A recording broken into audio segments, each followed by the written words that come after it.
मंच पर उपस्थित विद्वान जन, मुझे 10 मिनट का समय मिला है, इसलिए मैं अपनी बातों को जो मैं कहना चाहता हूँ इस बदलते हुए समय में उन बातों पर ही केंद्रित करूँगा। और सबसे पहले गहरी असहमति व्यक्त करता हूँ तमाम लोगों से जो लोग ये मानते हैं कि ये कोई बहुत बदला हुआ नया समय है। ये समय बनते बनते इस समय तक पहुंचा है। मुझे कल कोई याद दिला रहा था कि जवाहरलाल नेहरू ने 30 के दशक में एक चिट्ठी का जवाब दिया था जिसमें पूछा गया था कि हम लोग इलेक्शन लड़ रहे हैं और हमारे बीच में ये बात उठ के आई है कि किसको इलेक्शन लड़ने का टिकट दिया जाए। तो उसका उनका उत्तर है कि उन्हीं लोगों को दिया जाए जो अपने इलेक्शन को लड़ने का खर्चा उठा सके। तो ये 30 के दशक में लड़ाई जब चल रही थी और हमारे बीच गांधी थे और हम आदर्श के शिखर पर थे एक अर्थ में, उस समय भी मैनेजमेंट का जो मामला था वो प्रधान हुआ करता था, भले ही वो किताबों में न दिखलाई दे। तो साहित्य के प्रसार में जो भूमिका हो सकती है इसको संभालने के लिए, उन संभालने वाले लोगों के हाथ में अब साहित्य जा रहा है। और ये बात मैं जब कहता हूँ तो किसी पीड़ा से नहीं कहता हूँ, बल्कि इस बात को स्वीकार करता हूँ कि साहित्य के बारे में हमारी समझ वस्तु वाली समझ नहीं हो सकती। वस्तुकरण हुआ है, लेकिन साहित्य एक अलग किस्म का मामला है या नहीं, ये तय करना होगा साहित्यकारों को और समाज को। और ये बात जब तक हम नहीं समझेंगे तब तक हम लोग बहुत सारी बातों को दोहराते रहेंगे और जो काम समाज अपनी गति से कर रहा है करता रहेगा। तो ये एक बुनियादी सवाल ये है कि ये समय आया कैसे, इस पर थोड़ा विचार करिए। तो मेरा निवेदन ये है कि साहित्य को अब इतिहास की ओर मुड़ना चाहिए और देखना चाहिए कि इतिहास और साहित्य के बीच की जो आवाजाही है उसमें सच कैसे बदलता गया है, आदर्श कैसे बदलते गए हैं, और आज हम लोग जहाँ खड़े हैं वहाँ क्यों हम ऐसी स्थिति में पा रहे हैं। ऐसा लगता है कि जैसे साहित्य हमारे हाथ से निकला जा रहा है और साहित्य जो है वो अब वो नहीं रह गया जो पहले हुआ करता था। ये ऐसे ही नहीं आया है। मैं सुन रहा था पढ़ने का क्षरण हुआ है। अभी सबसे अधिक निर्मल वर्मा के प्रसंग में बात आई थी कि पढ़ने का बहुत क्षरण हुआ है। तो पढ़ना जो है वो अब उसका कोई दूसरा विकल्प लोग ढूंढ रहे हैं और पढ़ना नहीं चाहते हैं। लेकिन निर्मल जी के बारे में कहा जाता है कि निर्मल जी को पढ़ते हुए ही निर्मल के बारे में आप जान सकते हैं, वो जो कहना चाहते हैं वो कह सकते हैं। तो ये पढ़ने में जो आनंद है उसका जो आनंद है उसकी प्राप्ति के लिए आपको निर्मल का गद्य पढ़ना चाहिए। तो मैंने इससे एक पॉइंट उठाया है जो आपके सामने रखूंगा कि जो पढ़ने का क्षरण हुआ है ये क्यों हुआ है। इसका मूल कारण हमारे बीच में उपस्थित करते हैं, मैंने जिनका सहारा लिया है वो है जिद्दू कृष्णमूर्ति। जिद्दू कृष्णमूर्ति एक बात कहते थे, बहुत पुरानी बात है ये, वो कहते थे कि जो समाज इंटरटेनमेंट को वैल्यू बना चुका है, जो बचपन से इंटरटेनमेंट पर ही जी रहा है, उसमें वैल्यूज कैसे बचेंगे। और आज भी आप देखिए कि जिस समाज में बच्चे के हाथ में मोबाइल दिया जा रहा है, उस बच्चे के हाथ में किताब आने पर कितनी दिक्कतें हो सकती हैं ये आपको समझना पड़ेगा।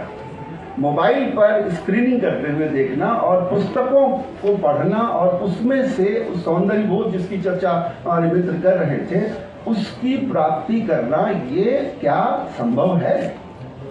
रील के ज़माने में कविता में आनंद की प्राप्ति करना कैसे संभव है, ये एक बड़ा प्रश्न मैं आपके लिए छोड़ता हूँ।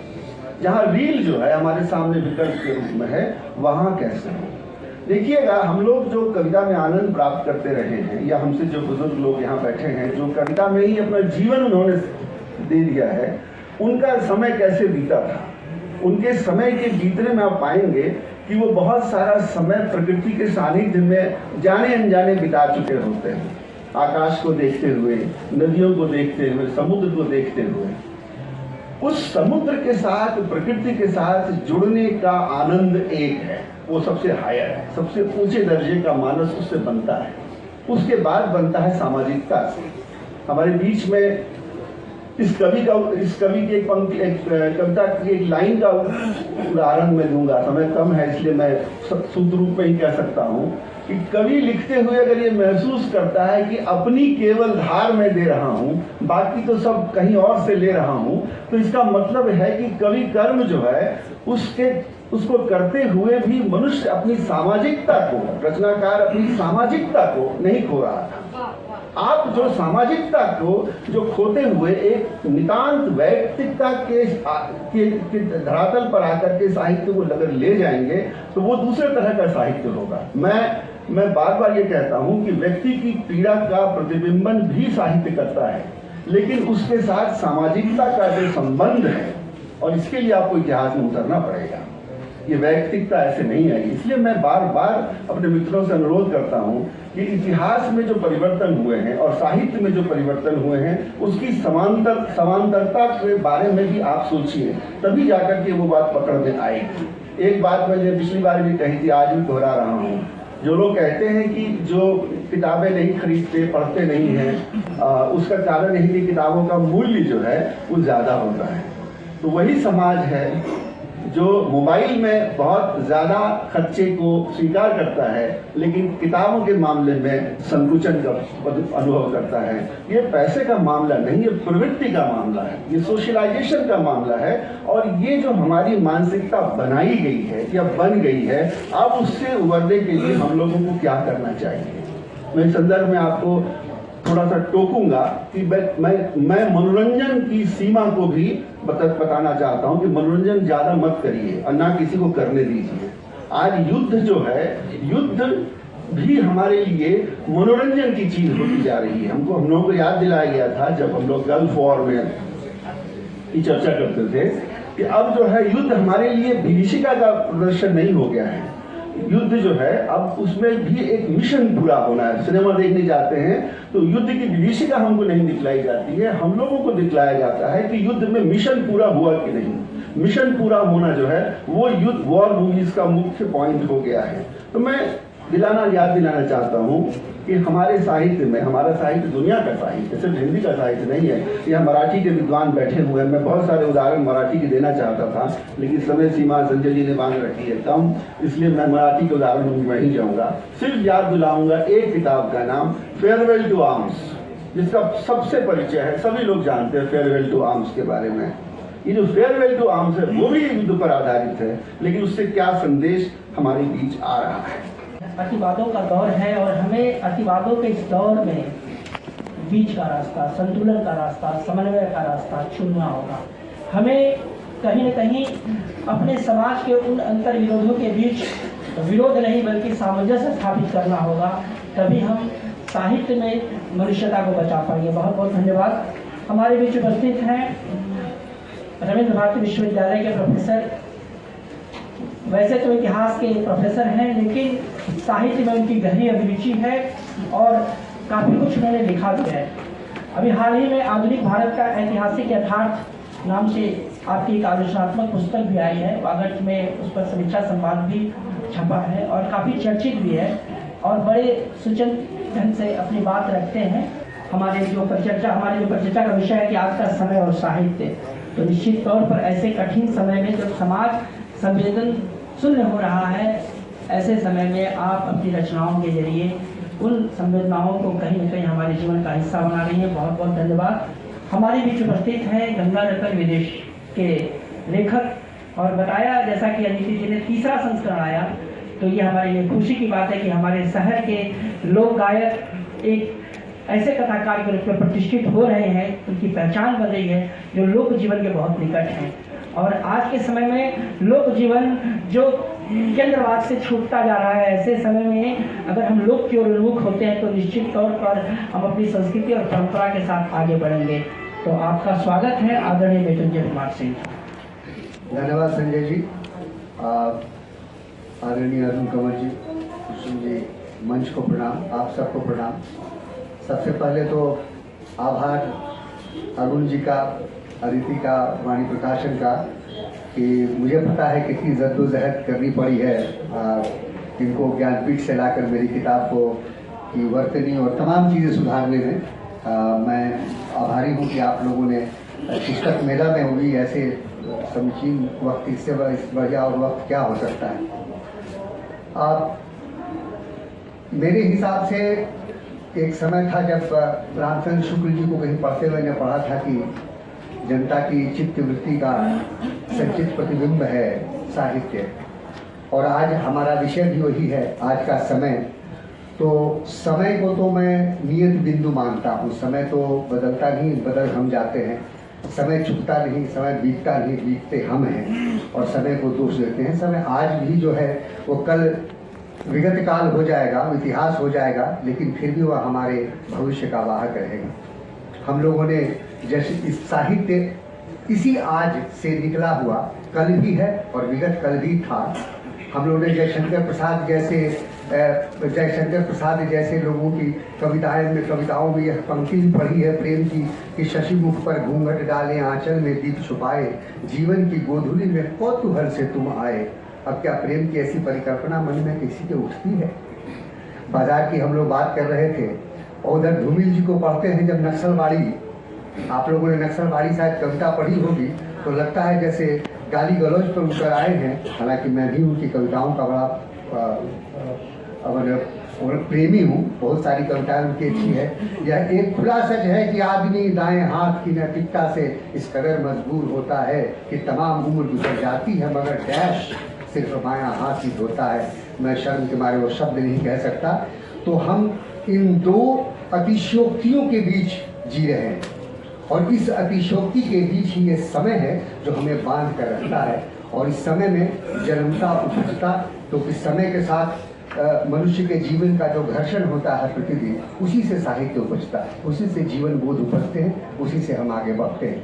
तो मेरा ख्याल है कि आजकल जो युवा पीढ़ी है, मैं अपने को युवा तो नहीं मान सकता किसी हालत में नहीं, लेकिन निश्चित रूप से मैं देखता हूँ, मैं उनके साथ मिलता जुलता भी हूँ। युवा पीढ़ी में कई बार यह प्रश्न उठता है कि वह क्या लिखे, कैसे लिखे। किसी ने मुझे मैसेज किया कि मैं एक कथा उपन्यास लिखना चाहता हूँ लेकिन मुझे समझ नहीं आ रहा है क्या करूँ, आप मेरी मदद करें। मैंने उसको सीधा कहा उपन्यास लिखने की बात तो भूल ही जाओ, सोचो भी मत, क्योंकि अभी तक यदि तुम्हारे मन में कथा न पनपी और कथा को लिखने की का आग्रह जन्म गया, तो इस आग्रह के पहले कथा पनपनी चाहिए ना, वो जीवन बोध, वो भावना पनपनी चाहिए। और बैठे हुए I am not used to speaking in one language because Bombay में जहाँ रहता हूँ वहाँ एक ही साथ बहुत भाषाएं सुनने आती है। तो कंटेम्प्रेरी लाइफ जो है वो मुंबई में बहुत भाषा से आता है और उसी वजह से मेरे मन में, मेरे पोएट्री में और बात करने के समय भी काफ़ी भाषाओं का प्रयोग होता है। कंटेम्प्रेरी साहित्य, अभी तो मैं एक्चुअली आपको मराठी कविता से परिचय हुआ नहीं रहेगा बिकॉज अभी का जो मीडिया है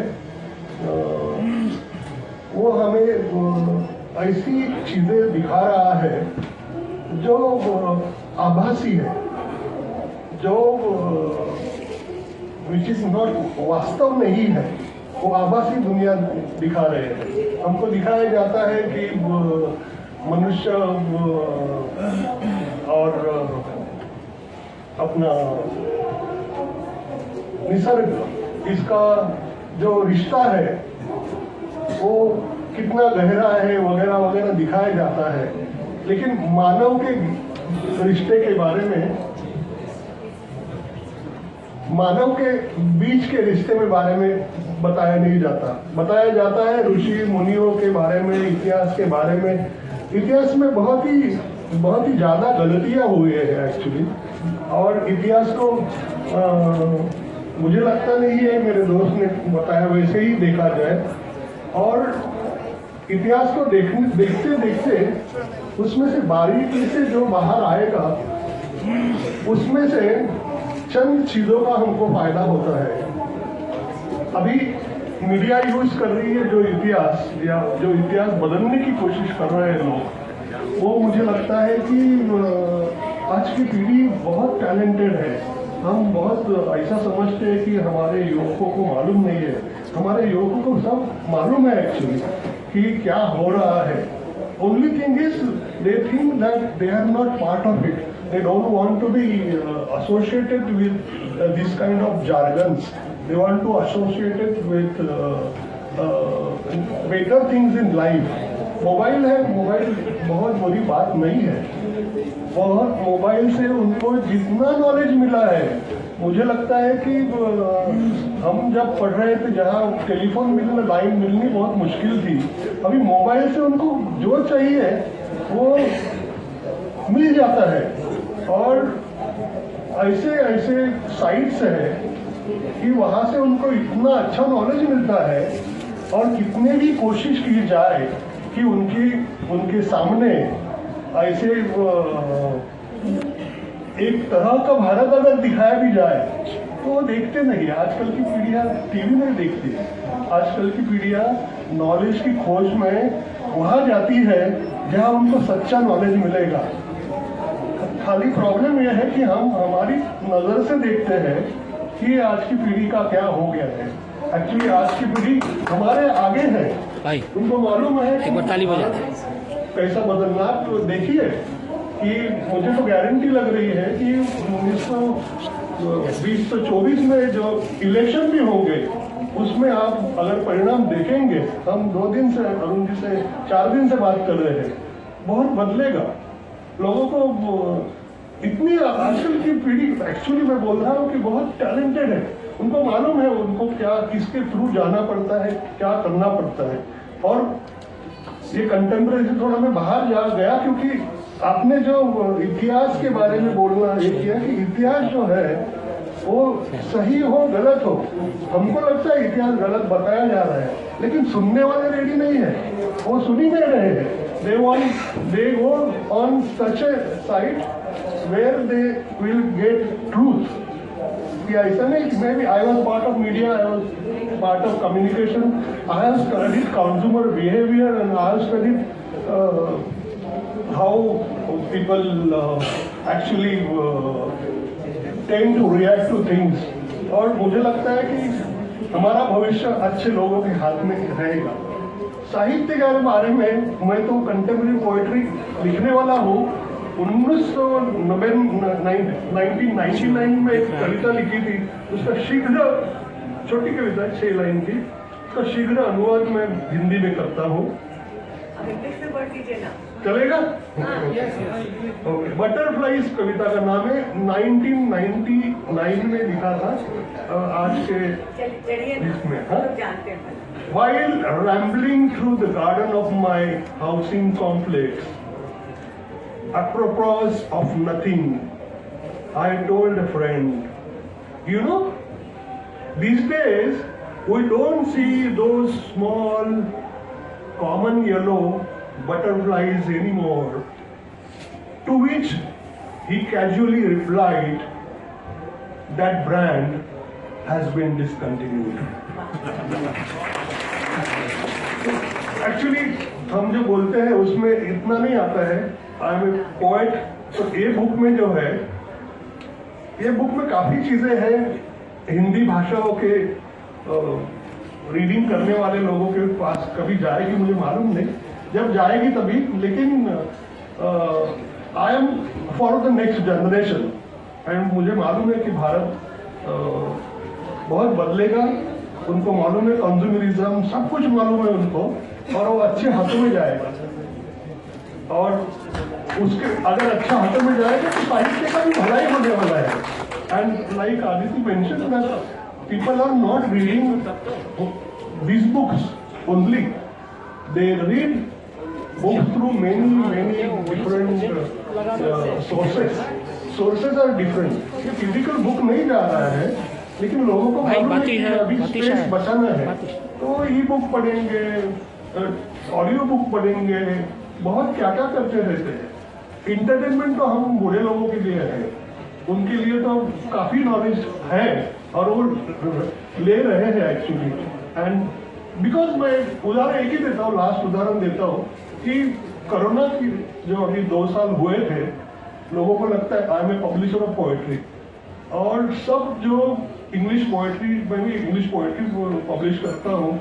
हमारी इतनी किताबें गई फिजिकल कि हमको हमारी प्रेस वाले को बोलना पड़ा कि आप जरा हमारे किताबों को फटाफट करके दीजिए, और बहुत सारी किताबें गई। हमारी इंटरव्यू भी आई थी वो scroll.in में, और वो लेने वाले जो लोग हैं उसका डेटा मेरे पास है, उसको मैंने देखा तो सब यंग लोग उसमें बहुत ज्यादा थे। और ये पॉजिटिवनेस मुझे जो आया है वो मैं समाज में देखते देखते ही आया है। I speak to my son and daughter and their friends, I know that they want to change certain things and they will change. खुला यहाँ सबका स्वागत है और सबका स्वागत है। आइए वहाँ साहित्यिक चर्चा कीजिए, वहाँ चाय लीजिए, कॉफी लीजिए, सब चीज की व्यवस्था है वहाँ। तो इधर मैंने लक्षित किया कि जैसे जैसे साहित्य उत्सव बढ़ते जा रहे हैं, लिट फेस्ट बढ़ते जा रहे हैं, वैसे वैसे किताब की दुकानें बंद होती जा रही हैं। किताब की दुकान तो बंद हो रही है, साहित्य उत्सव बढ़ रहा है। तो सबसे अच्छी बात है कि जो अरुण माहेश्वरी जी हमारे यहाँ बैठे हुए हैं, इन्होंने भारतीय भाषा परिषद के पुस्तक केंद्र का नाम रखा है साहित्य घर। किताब की दुकान नहीं, साहित्य घर। अब इससे एक सपना निकलता है, और वो सपना ये है कि हमारा देश पूरा का पूरा एक दुकान बना हुआ है। कैसे हमारे यह देश घर बने, ये घर जब बनेगा तब हम मानेंगे कि देश हमारा देश। और इस देश को दुकान से घर बनाने में पुस्तक संस्कृति की एक बहुत बड़ी भूमिका है, पुस्तक पढ़ने की एक बहुत बड़ी भूमिका है। जो आखिरी बात मैं कहना चाहता हूँ वो ये है कि तमाम मनोरंजन उद्योग, देखिए हम जो कुछ देखते हैं, जो कुछ सुनते हैं, कई बार जो पढ़ते हैं, तो देखने, सुनने, पढ़ने के दो तरीके हैं। एक तो है कि आप कुछ देखते हुए, सुनते हुए, संगीत सुनते हुए, भाषण सुनते हुए, मन की बात सुनते हुए आप बह जाते हैं उसमें। और दूसरा तरीका ये है कि आप बहे नहीं, तैरें, क्योंकि बह जाने वाली चीजें केवल लाश होती हैं, केवल सब ही बहता है, जिंदा चीजें नहीं बहती हैं।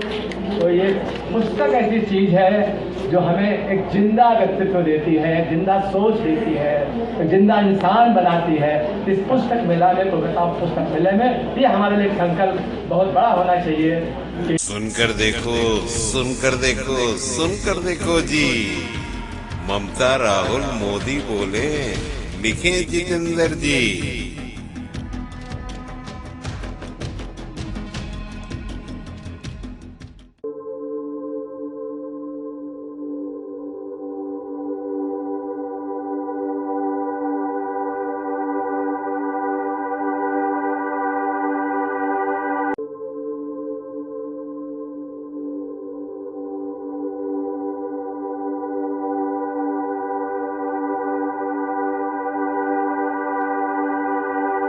घटनाक्रम जो खबर बन गया, जिसका सरोकार है सीधा, दायित्व हमारा, आप करें वो दीदार।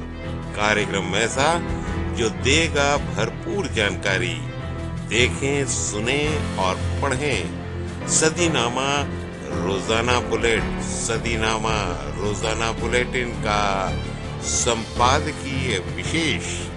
सब्सक्राइब करें, कमेंट्स करें, क्यूटी काटें और मेंबर बने यूट्यूब चैनल सदीनामा।